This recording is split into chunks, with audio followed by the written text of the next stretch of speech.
হঠাৎ করে মানুষ হুমড়ি খেয়ে পড়ছে পেট্রোল পাম্পে।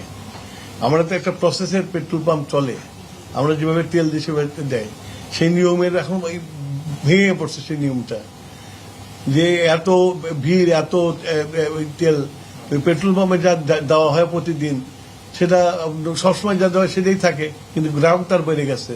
স্বাভাবিক তেলের তো লাইন থাকবে, পাবে না, তো স্বাভাবিক, এটা তো অস্বাভাবিক কিছু না তো।